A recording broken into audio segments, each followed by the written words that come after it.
समस्त वृत्तियों को एकाग्र करते हुए अपने मन मंदिर में विराजमान हजूर सतगुरु दीनदयाल दाता जी को अपनी श्रद्धा व भक्ति के पुष्प अर्पित करते हुए प्रेम सहित बोलो जयकारा।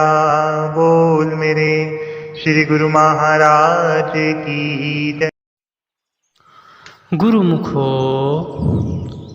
हम यदि अच्छे हैं और हमारा झुकाव अच्छाई की ओर है तो भी अपने विचारों के कारण, और यदि बुरे हैं और बुराइयों की ओर प्रवृत्त है तो भी अपने विचारों के कारण ही। यद्यपि प्रकृति की समस्त शक्तियाँ हम सबको एक जैसी ही उपलब्ध है, विचार ही यदि काम, क्रोध, लोभ, मोह, अहंकार,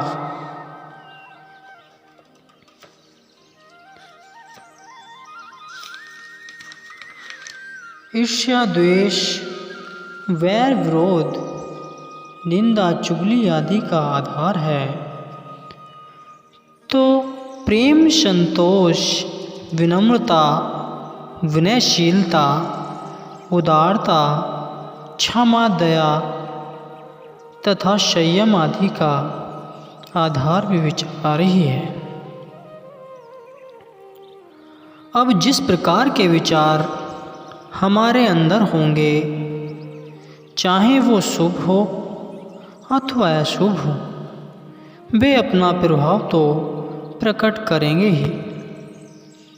जैसा उनका प्रभाव होगा वैसा ही हमारा जीवन बन जाएगा और वैसे ही हम संसार में कहलाएंगे। क्योंकि प्रत्येक व्यक्ति की विचारधारा भिन्न भिन्न होती है, इसलिए अपने अपने विचारों के अनुसार ही कोई क्रोधी है तो कोई सहनशील, कोई तृषाणु एवं लोभी है तो कोई संतोषी, कोई अहंकारी है तो कोई अहंकार रहित, कोई घमंडी है तो कोई विनय युक्त, कोई गुणग्राही है तो कोई अवगुणग्राही, कोई अभिमानी है तो कोई मायासक्त। अभिप्राय यह है कि हम आप जो भी हैं, अर्थात जिस प्रकार का हमारा और आपका जीवन है, वह अपने विचारों के अनुसार ही है। उपयुक्त सभी बातों पर भली भांति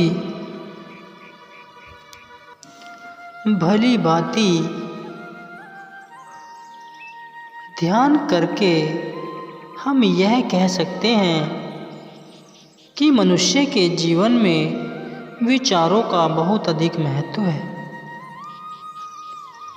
किंतु प्रातः देखने में यही आता है प्राय देखने में यह आता है कि संसार में विचारों की महत्ता पर बहुत कम ध्यान दिया जाता है और उन्हें तुच्छ एवं अगण्य समझकर उनकी अपेक्षा कर दी जाती है, जो कि गलत है। विचारों को कभी भी तुच्छ नहीं समझना चाहिए और न ही उनकी उपेक्षा करनी चाहिए, क्योंकि हमारे जीवन को बनाने अथवा बिगाड़ने में हमें अच्छाई के रास्ते पर ले जाने वाला अथवा बुराई के गर्त में गिराने में हमें सम्मान दिलाने अथवा अपमानित कराने में जितना अधिक योगदान हमारे विचारों का है, उतना अन्य किसी वस्तु का नहीं है। इसलिए विचारों को कभी भी तुच्छ नहीं समझना चाहिए।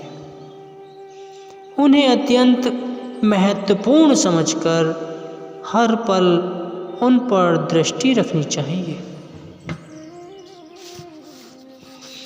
जिस प्रकार नन्हे बीज के अंदर विशाल वृक्ष पैदा करने की सामर्थ्य विद्वान है, उसी प्रकार ही विचार भी एक प्रकार का बीज ही है, जो यद्यपि दिखलाई तो नहीं देता, परंतु अंदर ही अंदर जड़ पकड़ता रहता है और धीरे धीरे अपनी स्थिति सुदृढ़ करता रहता है। जब वही विचार बढ़ते बढ़ते वृक्ष का रूप धारण कर लेता है और फल देने लगता है, तब जाकर कहीं हम उसकी महत्ता और शक्ति को समझ पाते हैं। यह वृक्ष क्या है? यह हमारी आदत है जो धीरे धीरे पक्की होती जाती है। अब बीज यदि शुभ विचार का है तो उसके वृक्ष से हमें मधुर एवं सरस फल ही उपलब्ध होते हैं, अर्थात हमारा जीवन सुख में एवं आनंद में बन जाता है। इसके विपरीत यदि बीज अशुभ विचार का है तो फिर फल भी हमें उसी प्रकार का चखने को मिलता है, अर्थात दुख एवं अशांति के कड़वे फल ही हमें चखने को मिलते हैं। किंतु उस समय का वह अशुभ विचार अपनी जड़ें सुदृढ़ कर चुका होता है, इसलिए उस समय उसे उखाड़ फेंकना अत्यंत कठिन हो जाता है।